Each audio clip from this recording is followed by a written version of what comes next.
अरे फ्रैंकलिन भैया मुझे कोई कहानी सुनाओ ना यार, बहुत बोरियत हो रही है यार। फ्रैंकलिन भैया प्लीज मेरे को कोई कहानी सुनाओ, डरावनी सुनाना लेकिन। अरे चोर तू टेंशन की ले रहा है यार, मेरे पास ही भर भर की कहानियां पड़ी हुई हैं तो मैं तेरे को सुना तो दूंगा, लेकिन डरेगा तो नहीं। अरे फ्रैंकलिन भैया क्या बात करते हो यार, मैं डरूंगा थोड़ी ना यार, तुम्हारा ही कुत्ता हूँ मैं यार।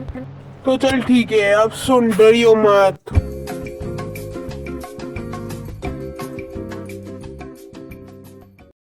दफा की बात है, एक बस ड्राइवर था।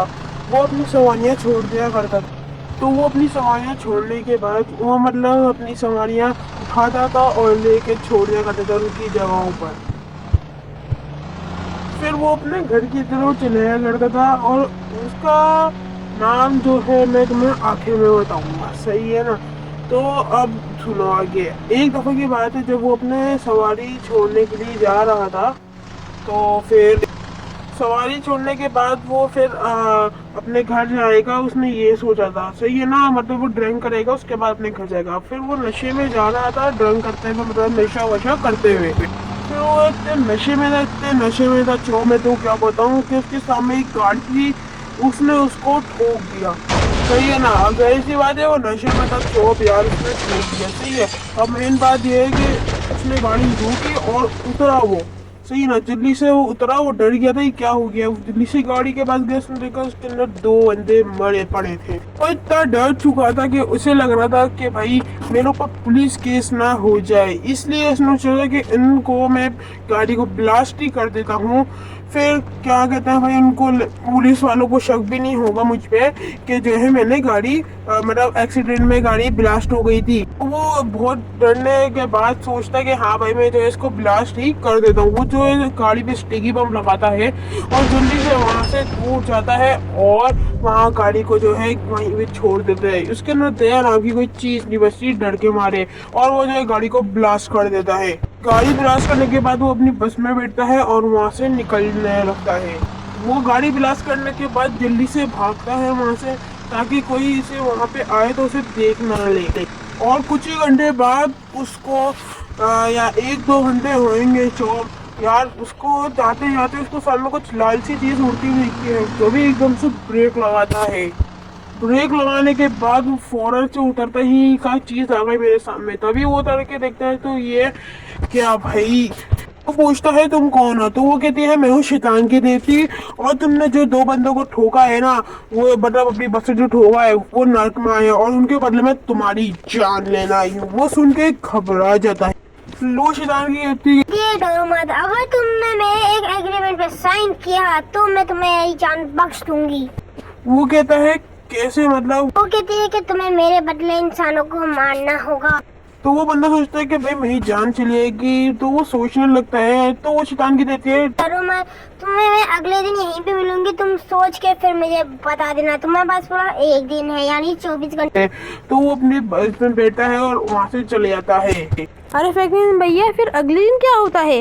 तो चौप वही होता है कि भाई वो इतना दयालु दिल भी नहीं था, उसका सख्त दिल था। वो जो है भाई चले जाता है, अपनी जान की भीख जो उसको दी थी, तो वो उसका तोहफा मतलब एग्रीमेंट साइन करने जाता है। वो जाता है उसी जगह पे जहाँ पे वो से मिलने वाली थी।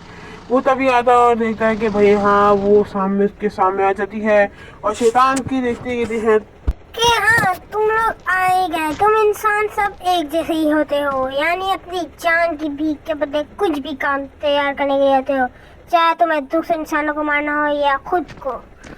तो अब क्या सोचा तुमने? यही कि मैं तुम्हारे साथ चलूंगा। अरे फ्रैंकलिन भैया फिर क्या होता है, वो उसके साथ चले? चौप सुन तो ले पूरी, कि वो शैतान की देखते कहते हैं कि भाई तुम मेरे चाहो गोली मार के कुछ भी करके देख सकते हो, मैं अमर हूँ पूरी तरीके से, मैं तुम्हें भी अमर बना दूंगी। उसके बदले तुम्हें एग्रीमेंट साइन करना होगा। वो उसे गोलियां मारता है, बहुत कुछ ट्राई करता है, लेकिन उसको कोई घंटा फर्क नहीं पड़ता। जाहिर सी बात है वो शैतान थी। अब जो मैं आगे बताने नहीं वाला, तो खुद ही देख ले। अरे इसको तो कोई फर्क नहीं पड़ा, यानी ये सच के लिए है, मुझे इसके साथ जाना ही होगा। अरे हम जा कहाँ रहे हैं?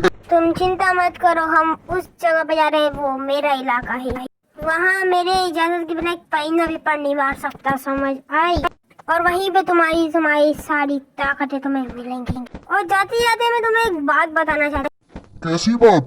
हूँ, यही कि मेरा जो शोहर है वो एक शैतान का देवता था और उसने भी एक बंदे के साथ डील की थी, लेकिन उसने उसके साथ गद्दारी की और वो अपनी जान से हाथ धो बैठा। चाहे वो अमर हो, लेकिन जो ताकत देता है वही होता है अमर। यानी तुम जिसकी बात कर रहे हो वो घोस्ट राइडर है? तुम बहुत चालाक हो, मेरे काम आओगे।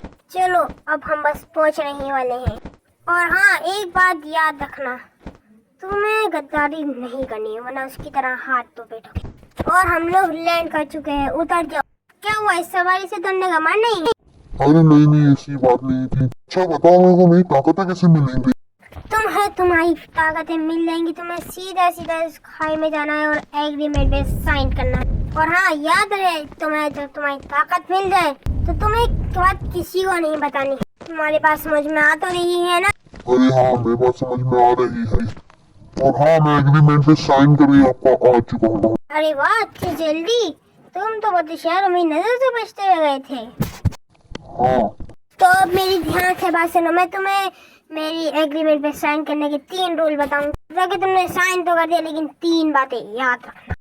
पहली कि तुम्हें गद्दारी नहीं करनी है, मतलब कि जैसे घोस्ट राइडर ने गद्दारी की थी ना, तुमने अगर वो गद्दारी करने की सोची तो तुम्हारी सारी पावर छीनने के बाद तुम्हें दर्दनाक मौत मिलेगी और तुम नरक में चलते रहोगे।